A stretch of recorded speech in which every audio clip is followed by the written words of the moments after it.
eligió el tema de la unidad como el tema de su última oración. Dicen las personas que las últimas palabras de alguien antes de morir resumen lo que esa persona consideraba lo más importante. Si esto es verdad, para Jesús la unidad es la esencia del cristianismo. Fue el tema de su última oración. No se puede hablar de vida cristiana y mucho menos de reavivamiento sin hablar de unidad.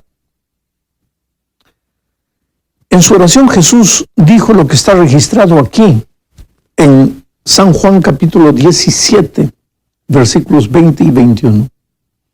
Mas no ruego solamente por estos, sino también por los que han de creer en mí por la palabra de estos, para que todos sean uno como tú, oh Padre, en mí y yo en ti, que también ellos sean uno en nosotros, para que el mundo crea que tú me enviaste. Hay que tener en cuenta que esta oración no fue solo en favor de sus discípulos de aquellos tiempos, sino también por los que han de creer en mí por la palabra de estos. O sea, Jesús oró también por ti. En aquella ocasión oró por ti y por mí. Y en su oración estaba también incluida la iglesia del tiempo del fin. Ahora, hay una segunda idea involucrada en esta oración, y es el hecho de que la unidad de la iglesia es un factor decisivo para que las personas conozcan el poder transformador de Cristo. El texto dice que también ellos sean uno en nosotros para que el mundo crea que tú me enviaste. Eso es lo que dijo el maestro. ¿Sabes? Es muy humano pensar que el poder de Cristo se manifiesta solo en la transformación de un delincuente, de un drogadicto, de un ebrio. Pero ¿qué con relación a un corazón orgulloso que no se rinde a Jesús, que no acepta pedir perdón al hermano? La iglesia de Dios en esta tierra es como un jardín. Hay flores de los más diversos tipos. Existen gladiolos, margaritas, jazmines, rosas, tulipanes, etc. Cada flor con su color y su forma particular. Lo mismo sucede entre los miembros de la iglesia. El Señor nos creó con personalidades y características variadas, diferentes, diversas. Necesitamos aprender a convivir de manera que nos edifiquemos juntos uno al otro. Que cada uno supla las carencias del otro. Y esto no solo entre las personas individuales, sino también entre las culturas variadas de nuestro planeta, porque somos una iglesia mundial y cada región del mundo tiene su particular manera de ser. Bueno, Jesús anhela que esa iglesia mundial sea una sola, así como Él y su Padre son uno solo. ¿Cómo es que funciona la unidad de Dios? Bueno, Padre, Hijo y Espíritu Santo son uno en propósito, pero son tres personas distintas. Podemos ser así como iglesia nosotros, uno en propósito, a pesar de que cada uno tiene su personalidad diferente. Bueno, si le permitimos a Dios hacer las cosas, en esto, dice el texto bíblico, se manifestará el poder divino y el mundo entonces sabrá que Jesucristo es Dios, capaz de transformar a un delincuente que a vista de todos es malo y capaz también de transformar a un orgulloso que a vista de todos es bueno y hasta parece santo. En la segunda parte de este estudio veremos dos ilustraciones presentadas por Pablo y Pedro que arrojan bastante luz sobre la manera como se desarrolla la unidad en la iglesia de Cristo. La primera ilustración es dada por Pablo en su primera epístola a los Corintios, capítulo 12. Allí Pablo compara a la iglesia de Dios como a un cuerpo. ¿Sabes? El cuerpo está formado por diferentes órganos, pero la cabeza, dice Pablo, es Cristo. Quiere decir que en la iglesia hay lugar para todos. En un cuerpo todos los órganos son importantes, unos más y otros menos, pero todos contribuyen al bienestar del cuerpo. Unos aparecen, otros no, pero todos cumplen su función para que el cuerpo alcance sus objetivos. Y todos siguen las órdenes de la cabeza, que es Cristo. Bueno, así debería funcionar en la tierra la iglesia de Cristo. Todos y cada uno con su característica particular, ayudando al cuerpo a cumplir sus objetivos. Nadie sintiéndose superior al otro. Y tampoco nadie queriendo hacer las cosas separado del cuerpo. Pedro también tiene una ilustración. Y la ilustración de Pedro con respecto a la unidad es la de un edificio en el que cada piedra ocupa su lugar y cumple su función, pero la piedra angular, la principal, sobre la cual está depositada el peso de toda la estructura, esa piedra es Cristo. O sea, en ambas las ilustraciones, el factor de unidad es Cristo. Por eso, cuanto más próxima sea la comunión de la iglesia con Cristo, tanto más unidad habrá entre los miembros de la iglesia. Una iglesia llena del Espíritu no puede ser nunca una iglesia desunida.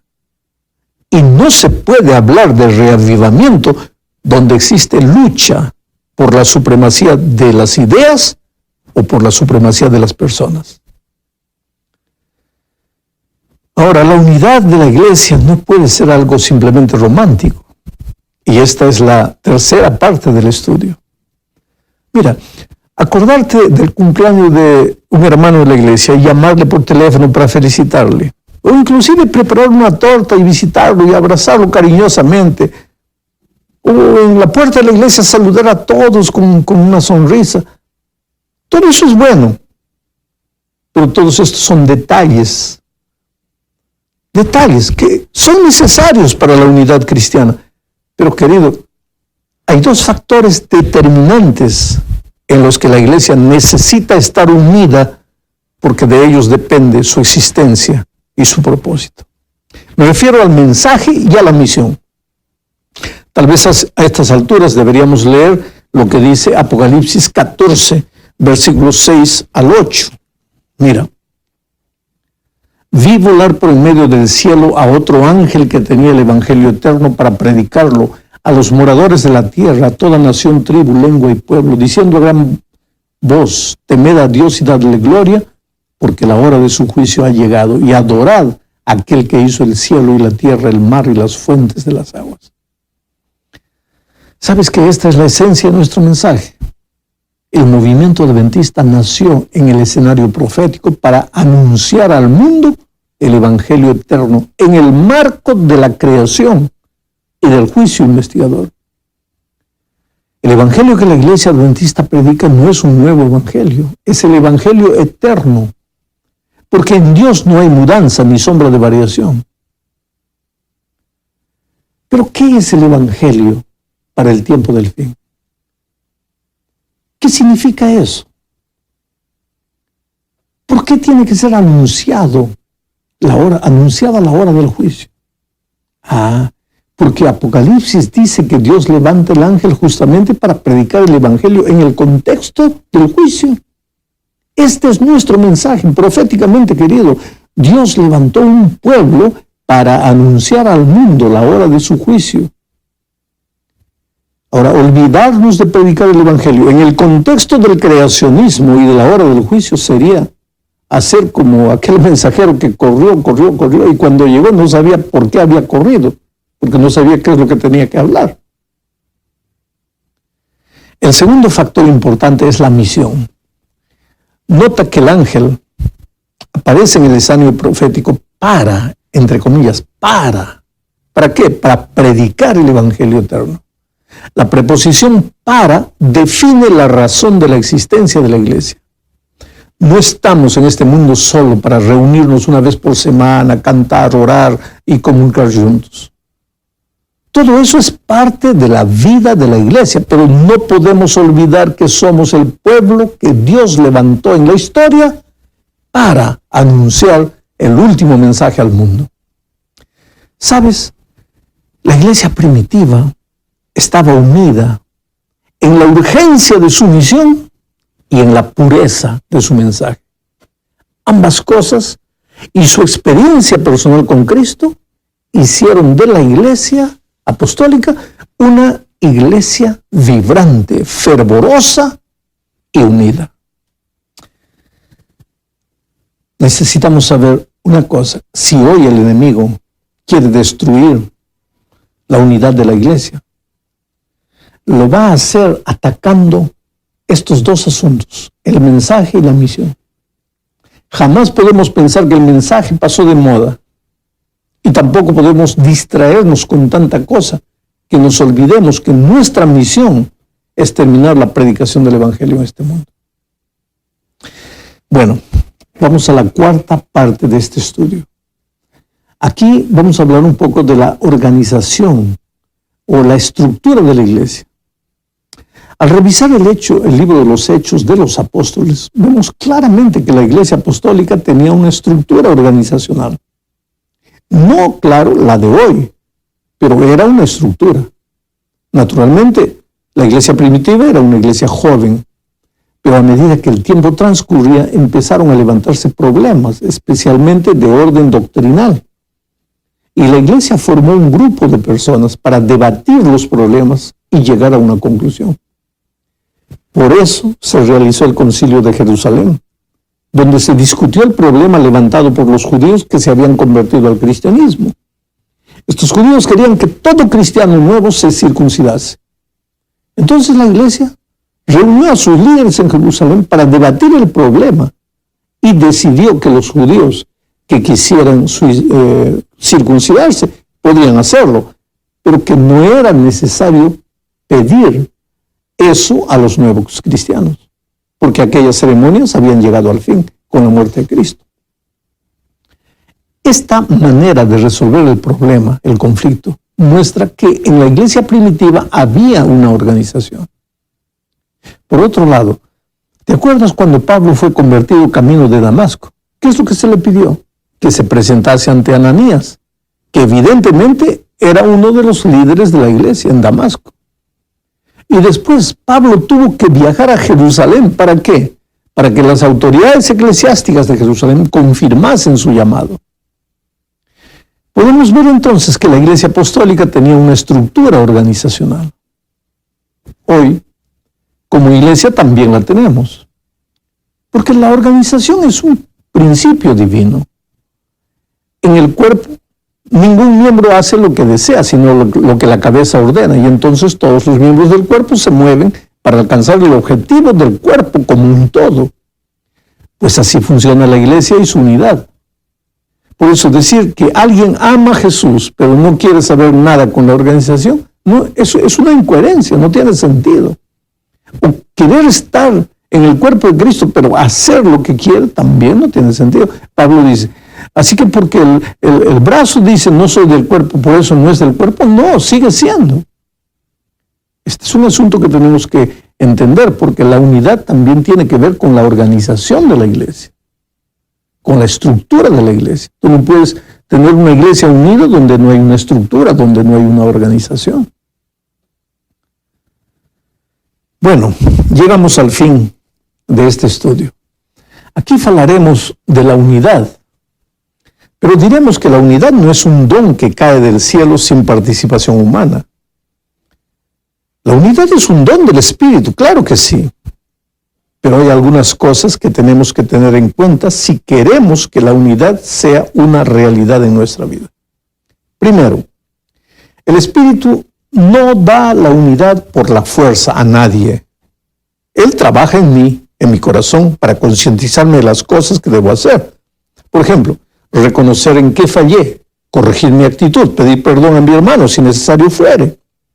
El Espíritu no me obliga, solo trabaja silenciosamente en mi corazón. En segundo lugar, yo tengo que aceptar el trabajo del Espíritu en mi vida. Tengo que usar la libertad que Dios me dio para permitir que el Espíritu me hable, porque si no deseo oír su voz, pues corro el peligro de endurecer mi corazón, cometer el pecado contra el Espíritu Santo. Tercero, la unidad es un proceso, porque el crecimiento es un proceso. Nadie crece de un momento para otro. El crecimiento es día tras día.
Mes tras mes, año tras año. Y así es en la vida física y claro que también lo es en la vida espiritual. Así crece también nuestra relación con Cristo y cuanto más cerca vivamos de Jesús, tanto más cerca estaremos los unos de los otros como hermanos.